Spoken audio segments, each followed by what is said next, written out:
2019లో marriage అయింది sir. నాకు 20లో bike accident లో చనిపోయారు సార్ మా హస్బెండ్.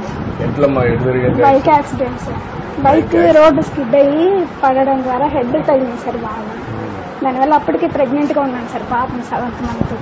నువ్వేం చదువుకున్నావు? టీటీసీ చేశాను సార్. మళ్ళా ఉద్యోగం కోసం ట్రై చేస్తున్నాను, చదువుతున్నాను సార్. డిఎస్సీ పడింది కదా సార్, చదువుతున్నాను సార్. మీరు అందిస్తున్న పెన్షన్ ద్వారా వృద్ధులు అందరూ నాలాంటి వికలాంగులకి అందరు పేదలందరికీ అందుతున్నందుకు చాలా ఆనందంగా ఉంది సార్. మీరు పెంచిన 1000 రూపాయలను కూడా పాపకు నేను పోస్ట్లో సుకన్య సమృద్ధి యోజన కింద మంత్ పే చేసుకుంటా, డిపాజిట్ చేసుకుంటున్నాను సార్. నువ్వు ఇప్పుడేం పని చేస్తావు? ఇప్పుడు ఏం చేయట్లేదు సార్, చదువుకుంటా, అది ప్రిపేర్ అవుతా. ఇంకా ఆ పెన్షన్ ద్వారానే 1000 అక్కడ కడతా, ఇంకా రిమైనింగ్ పాప ఖర్చులకి వాటికి వీటికి వాడుకుంటా ఉన్నాను సార్. నువ్వు పాపమ్మా, నువ్వేం చేస్తావా? నువ్వమ్మా కూలి పని చేసుకుంటావు. నువ్వేంటా? మా తమ్ముడు సార్. మీ అక్కయ్య. నువ్వు ఐటీఐ చేసావు.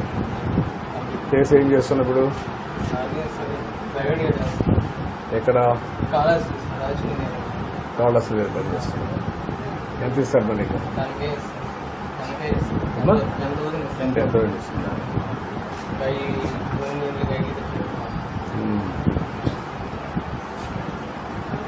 దాని మీద నువ్వు ఇంకా ఇంప్రూవ్ చేసుకోవాలని ఆలోచించలేదా? కానీ నువ్వు కూడా క్వాలిఫికేషన్స్ పెంచుకోవడం అక్కడ లేదు, నువ్వు పర్సనల్ గా ఆలోచించలేదా? నువ్వు వస్తుంది నువ్వు కష్టపడాలి కదా, నువ్వు కూడా అనుకుంటే వస్తూ ఉంటుంది. మనం నేర్చుకుంటూ ఉండాలి, అవకాశాలు వస్తూ ఉంటాయి. కష్టాలు కాదు కదా, ఆయన కంటిన్యూగా అందరూ ఆలోచించారు. ఇప్పుడు ఆయన బయలుదేరి పని చేశాడు, నేను చదివించాడు, కష్టపడి చదివించారు సార్. ఇద్దరు చదివించారు. మీరు నెక్స్ట్ లెవెల్కి వెళ్ళాలి కదా.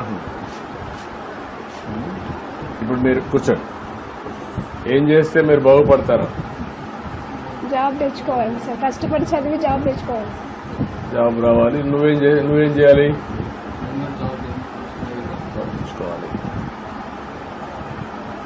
ఇప్పుడేంటా మీరెట్లా మీ ఆదాయం పెరగాలంటే, ఇంకా నెక్స్ట్ లెవెల్ పోవాలంటే నువ్వేం చేయాలి? నాది జీవితాంతం ఇట్లానే కూలి పని సార్. నాకు ఈ పిల్లకాయలు చూసుకొని కష్టపడి ఇలాగనే ఉన్నాయి. ఇప్పుడు కూడా నేను ఇంకా ఏమీ వర్క్ చేయలేను. నాకు కళ్ళు చూపులు తగ్గిపోయింది సార్. కొద్దిగా మా కళ్ళు పని చేశాయి. 50 సంవత్సరాలు వచ్చేసి సార్. 50 సంవత్సరాలకి అప్పుడే నువ్వు అప్పుడు ముసలాడు అనుకుంటే ఎట్లా? కష్టపడాను సార్. కాదు కదా, నువ్వు కష్టపడ్డావు. కష్టపడితే ఆరోగ్యం బాగుంటుంది. 10 సంవత్సరాలు. నువ్వు ఎందుకు ఆలోచన వచ్చింది నీకు అప్పుడే? 10 సంవత్సరాల నుంచి చేస్తాను సార్. 12 సంవత్సరాల వయసు నుంచి చేస్తాను సార్. కష్టం 2 తరగతి చదువుకున్నా, చదువు లేదు. నేను చదువుకోవచ్చు, నా బిడ్డలు చదివించుకొని కోరికతో చదివించుకుంటున్నాను. చదివించుకున్నాను సార్. వీళ్ళు నాలాగా కాకుండా వాళ్ళు కొంచెం డెవలప్గా ఉండాలి. నేనంటే అట్ట పోయినా వల్ల అప్పుడు చదువుకోలేదు సార్. నువ్వు కష్టపడితే ఉంటే నీ ఆరోగ్యం కూడా బాగుంటుంది. అలాగే సార్. నువ్వు కష్టపడకుండా కాదు, నువ్వు నిలిపేసావు, నీ ఆరోగ్యం కూడా పోతుంది. బాగా కష్టపడతా సార్. నేను నైట్ పోగానే పని చేసుకుంటా ఉంటాను. ఏం పని చేస్తావు? బేల్దారి పని. నేను కూలి పనులు పోతాను, పిలిచిన మా ఊరికి అందరూ చేస్తా ఉంటాను సార్. నైట్ గారు చేస్తున్నాను. ఇప్పుడు బయలుదేరి పనులు దొరుకుతున్నాయి, పనులు బాగానే సార్ దొరుకుతుంది సార్. ఇప్పుడు ముందు కంటే సింప్లిఫై అయిందా, ఇంకా కష్టాలు అట్నే ఉన్నాయా బయలుదేరిలో కూడా?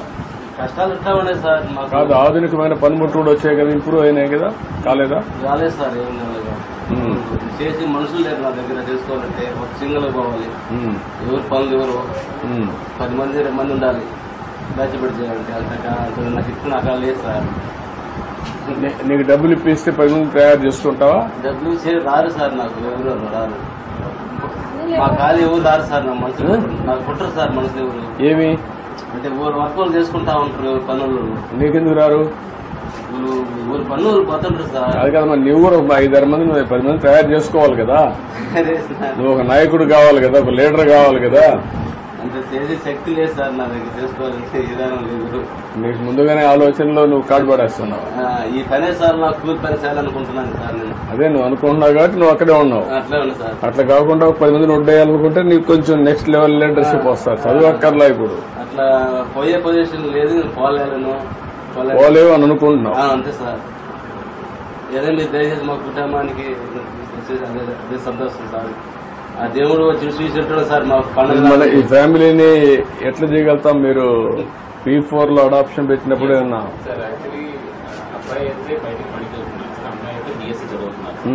So she is asking for some BSc coaching sir. Coaching అవన్నీ చేయించండి మీరు చేసి అవన్నీ కూడా మీరు మెంటరింగ్ కూడా చేయండి. అండ్ ఇక్కడ సార్ అనుకుంటాం ఇప్పుడు MSME పార్క్ ఇనాగ్రేట్ చేస్తాం కాబట్టి PMEGP స్కీమ్ ద్వారా అబ్బాయికి కొద్దిగా ఆయన నేర్చుకున్న దీన్ని బేస్ చేసుకుని స్మాల్ స్కేల్ యూనిట్స్ ఏదైనా మనం పెట్టుకోవడానికి ఇక్కడ అవకాశం ఉంది.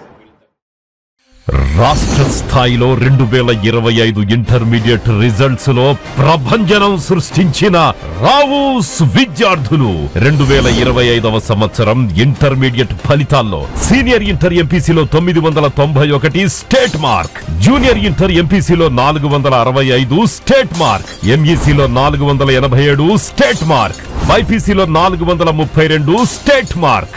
ఇంకా వందల సంఖ్యలో మా విద్యార్థులు అత్యధిక మార్కులు సాధించి రావూస్ కి తిరుగులేదని మరొకసారి నిరూపించారు. రావూస్ విద్యా సంస్థలు, నెల్లూరు.